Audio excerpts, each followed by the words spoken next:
I wasn't feeling that great, and I wanted to lay down. Put on the TV, the door was closed, and I had her lay in bed with me. I know my dad was at home.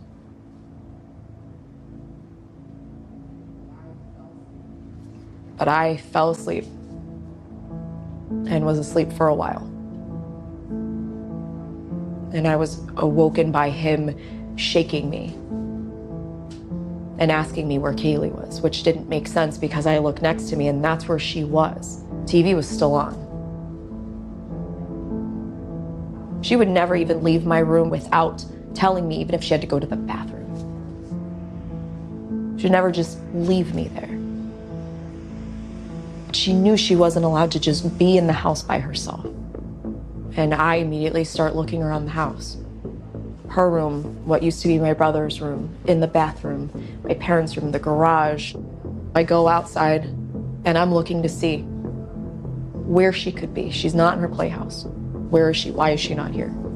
Didn't make sense. Still doesn't make sense. She'd never done that before. Why that day? Did you look inside the pool? Didn't have to. By the time I came back around from the left side of the house, I came back around towards the front porch. She's standing there with her. She's soaking wet.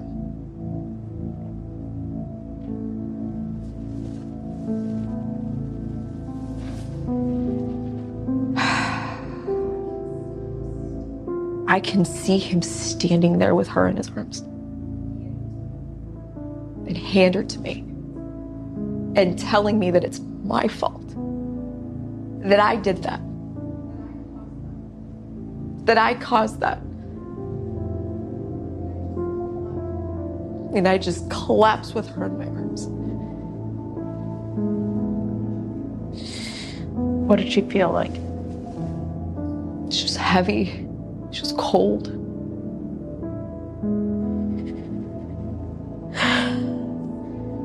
As I'm sitting there with her on my lap, just hysterical. Just staring at her, not knowing what to do. He takes her from me and he immediately softens his tone and tells me it's gonna be okay. That she was going to be okay. That's what he said to me. I wanted to believe him because I wanted her to be okay.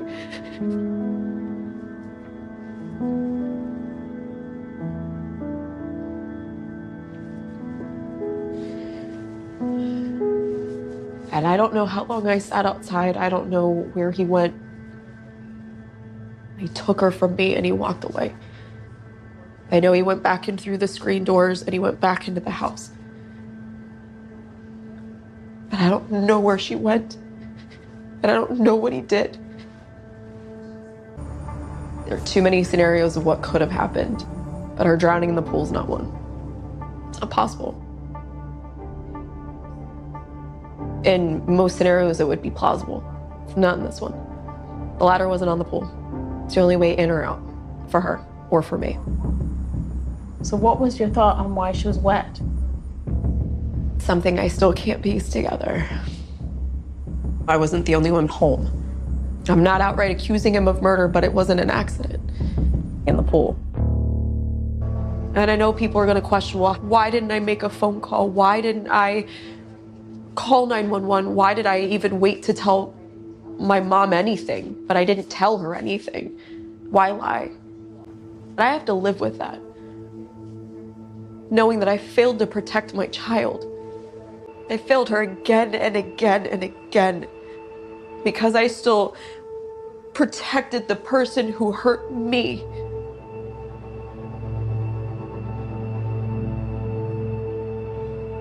It was like I was brainwashed. And it wasn't until much later that I started to really realize why.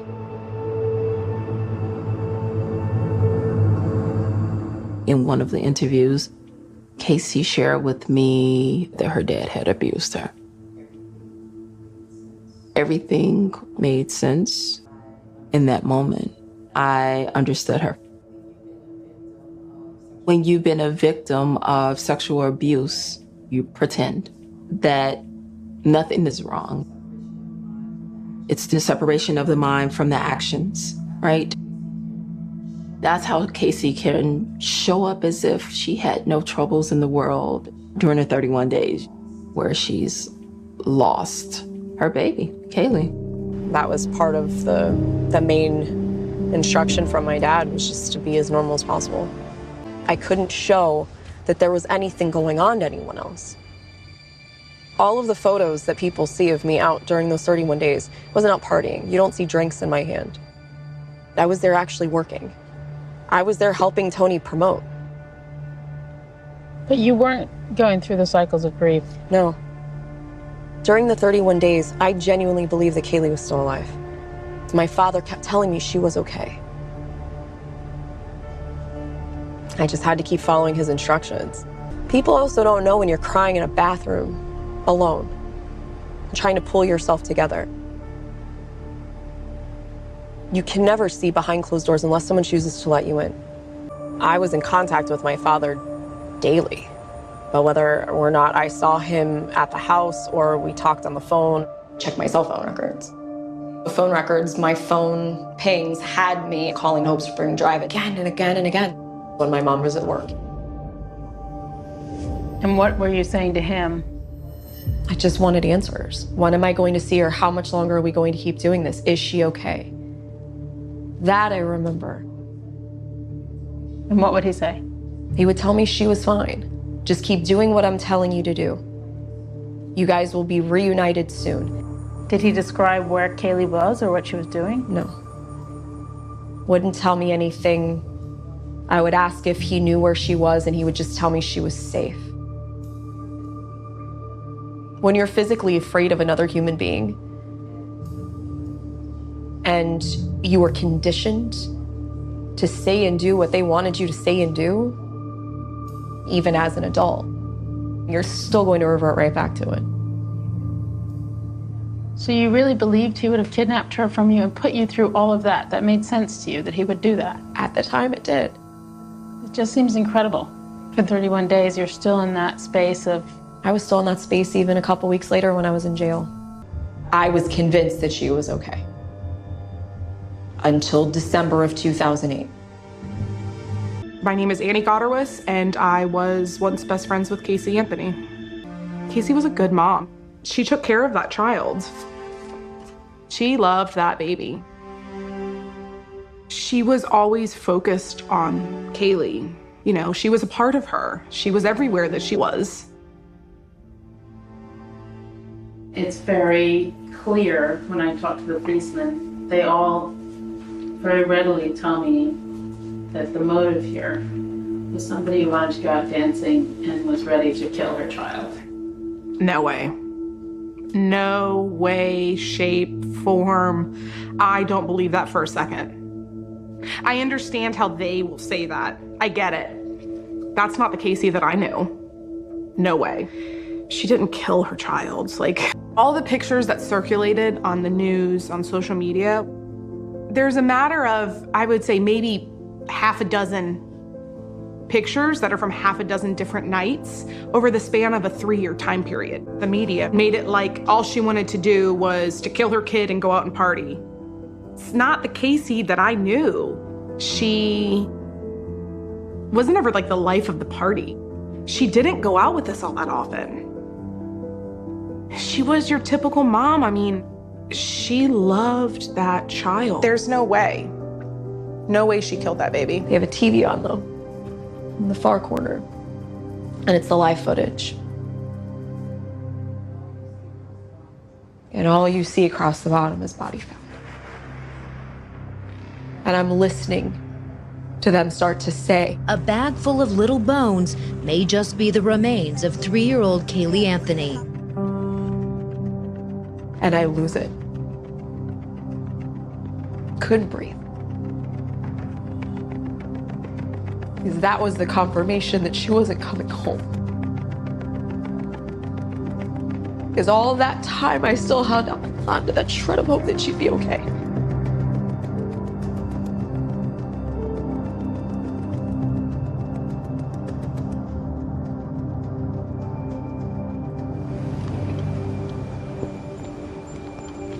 I'm never going to have full closure. And the irony for me is I think that's part of the reason why people are still so hooked on this is because they feel they need closure. It's like watching these reality shows or watching a movie and you feel like you need to have this ending, but if it's not the ending that you want, are you ever going to have that sense of closure? It's hard because 1,000 questions go through my head. I'm responsible for answering everyone in the world's questions about her, about what happened. I still don't know. What happened to Kaylee? I know what I'm afraid of. Do you remember the internet searches?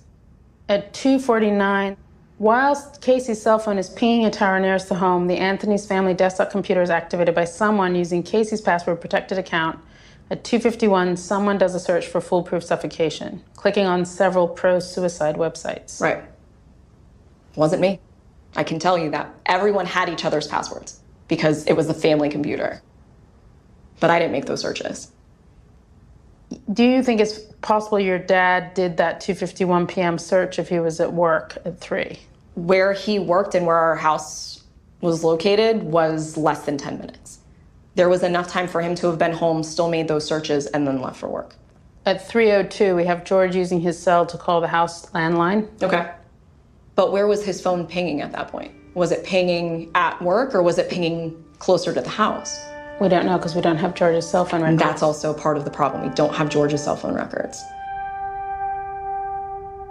I was like, why did we not get George's phone? And I don't know if they subpoenaed them, but I sure would have loved to have had them. When did he leave the house? You know, did he go around the corner where the body was dumped? What time? When did he get to work? I mean, I don't know. I don't know why they either didn't have him or didn't turn him over to us because I don't know. I just don't know. I remember my father said something during the course of my case. I don't remember if it was in an interview or who he said it to. I'm pretty sure it was actually public. But he said he used to love the sweet smell of Kaylee's sweat. Casey, he said that at Kaylee's funeral. Was it really? Of course he did. Of course he did. What better way to memorialize your granddaughter than to tell the world that you were abusing her too? I'm gonna need a minute. I need a minute, sorry.